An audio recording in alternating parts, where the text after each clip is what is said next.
அனைவருக்கும் வணக்கம். நாளைக்கு பார்த்தீங்கன்னா ஐபிஎல் 2024 ஸ்டார்ட் ஆக போகுது.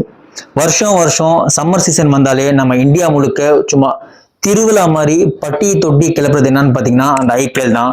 அந்த ஐபிஎல் நாளைக்கு ஆரம்பிக்க போகுது.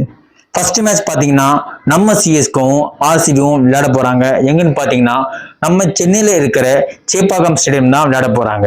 அசூர பலமா இருக்கிற நம்ம தோனியோட சிஎஸ்கேவும் பெரிய ரசிகர் பட்டாளம் வச்சிருக்கிற நம்ம கோலியோட ஆர்சிபியும் நாளைக்கு ஃபர்ஸ்டா மோத போறாங்க. இந்த கேம்ல யாரு ஜெயிக்க போறாங்கன்னு சொல்லி நீங்க கண்டிப்பா கமெண்ட்ல போடுங்க. அதுக்கு போறதுக்கு முன்னாடி அந்த கேம்ல யாருக்கு அட்வான்டேஜ் இருக்குன்னு சொல்லி நம்ம இந்த வீடியோல பார்க்கலாம். ஐபிஎல் வரலாற்றில் பாத்தீங்கன்னா கடந்த 16 வருஷமா இது வரைக்கும் சிஎஸ்கேவும் ஆர்சிபி 30 முறை விளையாடிக்கிறாங்க.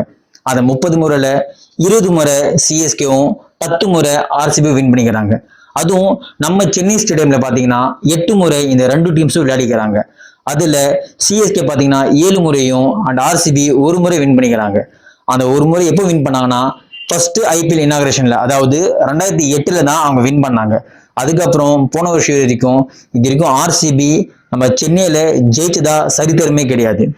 அப்படின்னு பார்க்கும்போது இது சிஎஸ்கே, அதாவது ஹோம் டீமுக்கு ஒரு அட்வான்டேஜ்னு சொல்லலாம். செகண்டரி பாத்தீங்கன்னா சென்னை சேப்பாக்கம்னாலே ஒரு ஸ்பின் பிச்சுக்கு சாதகமா போற பிச்சு தான். அப்படின்னு பார்க்கும்போது நம்ம சென்னையில பாத்தீங்கன்னா 3-4 ஸ்பின்னர்ஸ் இருக்கிறாங்க. அப்படின்னு பார்க்கும்போது நம்ம சென்னைக்கு அட்வான்டேஜா இருக்கு. ஏன் ஆர்சிபில இல்லைன்னு சொல்றீங்களா? அப்படின்னு இல்லை, ஆர்சிபில இருக்கிறாங்க, 2 பவுலர்ஸ் மட்டும் தான் இருப்பாங்க. அப்படின்னு பார்க்கும்போது கண்டிப்பா இதுலயும் சென்னைக்கு தான் அட்வான்டேஜ் இருக்குன்னு சொல்லி பார்ப்போம். மூணாவது பாத்தீங்கன்னா பேட்டிங் அட்வான்டேஜ்.